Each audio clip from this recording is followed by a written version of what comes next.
vencido. El pueblo unido jamás será vencido. So I didn't want to make this just a chant, but I want you guys to understand what we're saying there. We're saying the people united cannot be defeated, right? We cannot be divided.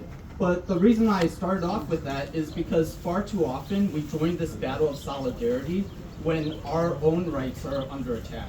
But the reality is, I can take you through a tapestry of history of workers' rights.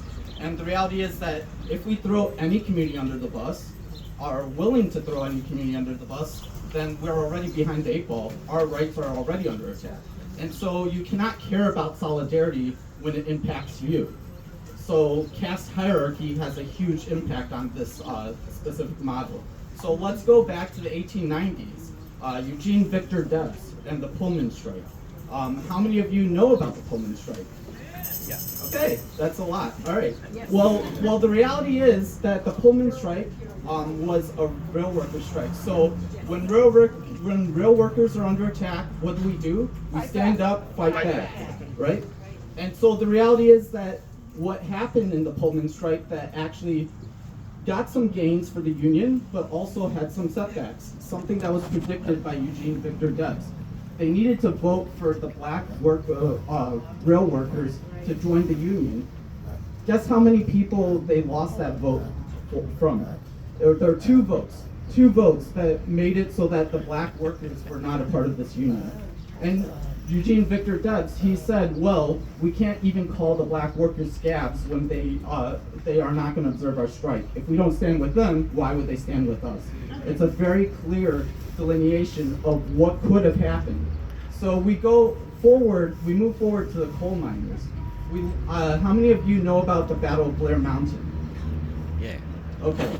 So many would describe the Battle of Blair Mountain as our second Civil War in America. What people must realize is these coal miners, they were living in these areas where basically the company owned their stores, their debt, everything. So they had company houses. Isn't that grand? Your employer gives you a house. Well, not so fast. It can only be described as another form of indentured servitude, is what it was. In fact, Mother Jones, she described it as such. And ultimately, what they were trying to do is they were trying to get all of the workers in another form of sharecropping, just basically indebted to their employers, so they would never get out of that debt and the control that was involved.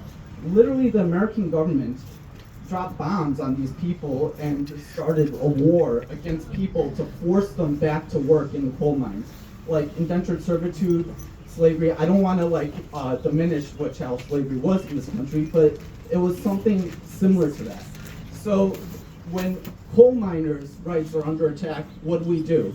Stand up, fight back. Okay. So glad you're with me here. Okay. So we fast forward to Nazi Germany and World War II. We look at all of these black service members that come back. First of all, it starts in Germany where there's white bus drivers that literally force the black service members to sit at the back of a bus where literal Nazi prisoners of war were sitting at the front of the bus because they were white, okay? They come back to America, and a lot of us think about the civil rights era from the 1960s. That's when we think about it. But the gains of the civil rights era were these service members that came back from war. They're talking about liberation. They're like, where's my liberation? Right. And so if people don't recognize the 2 decades that led up to the civil rights era, then you are not standing up fighting back. Yeah. And the reality is that then we also look at when migrants' rights are under attack, what do? Stand up, fight back. So we look at Larry Itilong, the Filipino farmer union leader. We look at Cesar Chavez, Loris Huerta, and so many others that realized that what they were trying to do in California was divide the Mexican and the Filipino farm workers. They said enough. They did, I think it was Delano grape strike. They literally striked over grapes in 1965. And guess what? They won concessions. You know, this is when we pool together what we have. We don't have capital power, we have our labor. Labor power is how we actually push back, because that's how we act. We can diminish their profits, and by diminishing their profits, we stand to gain. This is around the same time that the PFLP, the Palestinian Front Liberation, is very dangerous for a lot of people, because they were Marxists, they were socialists in this exact same labor tradition. And what they imagined was a free Palestine, a free Palestine from the Jordan River to the Mediterranean Sea with equal rights for all, regardless of religion. What a foreign concept. An end to apartheid, an end to supremacy based on religion, based on race. I don't care what you call it, but it's not anti-Semitic to oppose apartheid. It is not. So all of these traditions are tied together.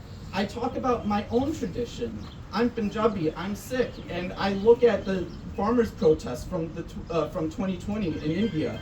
How many of you in this crowd know about the farmers' protests or have heard some things about it? Okay, so when we look at the farmers' protests, their slogan was very simple. No farmers, no food. It's a very simple concept. No society can sustain itself without food production and without being able to feed its populace. Well, let's look at the farmers' protest, and how many of you know that there was a 250 million people general strike in India for 2 days? No. Yeah. So here's the thing. What that ended up doing was that caused the Modi government, which is a fascist government, it caused them to rail back on this, on the farmer. They were trying to privatize the farms, basically. And what they recognized, the farm workers and the brokers that were in what's called a mundi system, they worked in hand in hand. Far too often in America, for example, I work in logistics, and freight brokers and truckers, they have a distrust because they don't trust the other person's labor. They think that one person is a parasite on another person's labor.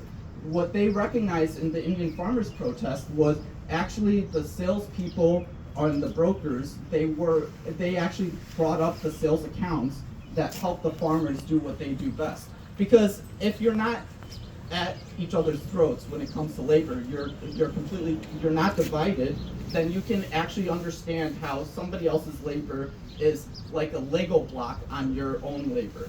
And so when we recognize these things, we recognize that when we're not in solidarity with all of the other forms of labor, then we are going to cannibalize ourselves. So we have to also recognize the human rights aspects of labor.